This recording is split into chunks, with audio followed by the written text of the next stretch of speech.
പൊൻകനി vlogs daily current affairs സെഷനിലേക്ക് സ്വാഗതം. ജനുവരി 31 ഫെബ്രുവരി 1 current affairs ആണ്. ഗ്രാമപഞ്ചായത്തുകളെ ഡിജിറ്റലൈസ് ആക്കുന്നതിനും സാമ്പത്തികമായി സ്വയം പര്യാപ്തമാക്കുന്നതിനും കേന്ദ്ര പഞ്ചായത്ത് രാജ് മന്ത്രാലയം ആരംഭിച്ച ഡിജിറ്റൽ പ്ലാറ്റ്ഫോമാണ് സമർത്ഥ്. മേഘാലയയിലെ ജീവനുള്ള വേരുകൾ കൊണ്ട് നിർമ്മിച്ച പാലങ്ങളെ ജിം ക്രിയേൻ ജിരി എന്നാണ് പ്രാദേശികമായി അറിയപ്പെടുന്നത്. ലോക പൈതൃക പട്ടികയിൽ ഉൾപ്പെടുത്താൻ ഇന്ത്യ ശുപാർശ ചെയ്തു. ഹെയ്ലി വാൺ ആണ് ഇത് സംരക്ഷിക്കുന്നതിൽ പങ്കുവഹിച്ചത്. അദ്ദേഹത്തിന് 2026 പത്മശ്രീ ലഭിച്ചു. കൊച്ചി വിഴിഞ്ഞം ബന്ധിപ്പിക്കുന്ന റെയർ എർത്ത് കോറിഡോർ ബജറ്റിൽ പ്രഖ്യാപിച്ചു. 2026 ഇന്ത്യ AI ഇമ്പാക്ട് സമ്മിറ്റ് ന്യൂഡൽഹിയാണ്. CTCRI വികസിപ്പിച്ച പ്രമേഹം, ഹൃദ്രോഗം പ്രതിരോധ ശേഷിയുള്ള ചേമ്പിനമാണ് ജാമുനി. ജാമുനി എന്തിനമാണ്? ചേമ്പിനുമാണ്. കേരള സർക്കാർ സവിശേഷ ദുരന്തമായി പ്രഖ്യാപിച്ച പ്രകൃതി പ്രതിഭാസമാണ് കടലാക്രമണം.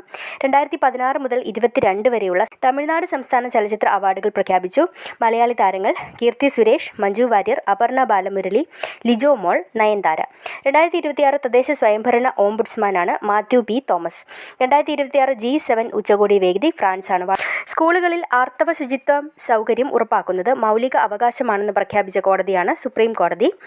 ആർട്ടിക്കിൾ 21A പ്രകാരമാണ് ഇത് പ്രഖ്യാപിച്ചത്. 2025-26 ഏറ്റവും കൂടുതൽ ലാഭമുണ്ടാക്കിയ പൊതുമേഖലാ സ്ഥാപനം KSEB ആണ്. വെനസ്വേല ആക്ടിംഗ് പ്രസിഡന്റാണ് ഡെൽസി റോഡ്രിഗസ്. ഒരു ഹോട്ട് ടോപ്പിക്കാണ് UNEA 7 united nations environmental assembly ഉച്ചകോടിയെ പറ്റിയാണ്. 7th എഡിഷനാണ്. 2025 ഡിസംബറിലാണ് നടന്നത്. കെനിയയിലെ നൈറോബിയിലാണ്. Advancing sustainable solution for a resilient planet എന്നുള്ളതാണ് ഇതിൻ്റെ ആപ്തവാക്യം. 2012 UN സസ്റ്റൈനബിൾ ഡെവലപ്മെൻറ്റ് സമ്മിറ്റിലാണ് ഇത് സ്ഥാപിതമായത്. ലോകത്തിലെ ഏറ്റവും ഉയർന്ന തലത്തിൽ പരിസ്ഥിതി തീരുമാനങ്ങൾ എടുക്കുന്ന സ്ഥാപനമാണ്. ആഗോള പരിസ്ഥിതി അജണ്ട നിശ്ചയിക്കുന്നു. ഒരു പ്രസിഡന്റും 8 വൈസ് പ്രസിഡന്റുമാരുമാണുള്ളത്. 193 രാജ്യങ്ങളും ഇതിൽ അംഗമാണ്. അംഗീകരിച്ച പ്രമേയങ്ങൾ ഈ വർഷം അംഗീകരിച്ച പ്രമേയങ്ങളാണ്: കാട്ടുതീ മാനേജ്മെൻറ്റ് ഇന്ത്യയുടെ സംരംഭം അംഗീകരിച്ചു.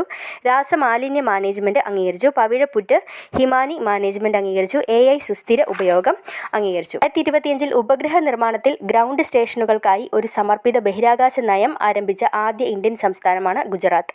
ഗ്രൗണ്ട് സ്റ്റേഷനുകൾക്കായി സമർപ്പിത ബഹിരാകാശ നയം ആരംഭിച്ച സംസ്ഥാനമാണ് ഗുജറാത്ത്. 2024 ഡിസംബറിൽ അന്റാർട്ടിക്കയിലെ മൗണ്ട് വിൽസൺ കീഴടക്കിയ 7 സമ്മിറ്റുകളും കീഴടക്കുന്ന പ്രായം കുറച്ച വനിത കാമ്യ കാർത്തികേയൻ. ഇന്ത്യയിൽ നിന്ന് ഇറക്കുമതി ചെയ്യുന്ന മിക്ക സാധനങ്ങൾക്കും 50% തീരുവ ചുമത്തിയ രാജ്യം അമേരിക്കയാണ്. ആദ്യ ഖേലോ ഇന്ത്യ ബീച്ച് ഗെയിംസ് ആതിഥേയം വഹിക്കുന്നത് ദിയുവാണ്. ഗ്രാമപഞ്ചായത്തുകളുടെ പ്രവർത്തനങ്ങൾ ഏകോപിപ്പിക്കാൻ കേന്ദ്ര സർക്കാർ പുറത്തിറക്കിയ ചാറ്റ് ബോർഡാണ് പഞ്ചം. ഇറാനിൽ നിന്ന് തങ്ങളുടെ പൗരന്മാരെ ഒഴിപ്പിക്കാൻ 2026 ഇന്ത്യ ആരംഭിച്ച ഓപ്പറേഷനാണ് ഓപ്പറേഷൻ സ്വദേശ്. 2025 റഫേൽ വിമാനം ഇന്ത്യ വാങ്ങിയ രാജ്യം ഫ്രാൻസാണ്. 2025 India chief election commissioner Gyanesh കുമാറാണ്. ശബരിമല സ്പെഷ്യൽ പ്രോസിക്യൂട്ടറാണ് NK ഉണ്ണികൃഷ്ണൻ. കൂടുതൽ കറണ്ട് അഫയേഴ്സ് സ്റ്റഡി വ്ളോഗുകൾക്കായി പൊൻകനി വ്ളോഗ്സ് എന്ന നമ്മുടെ ചാനൽ സബ്സ്ക്രൈബ് ചെയ്യുക.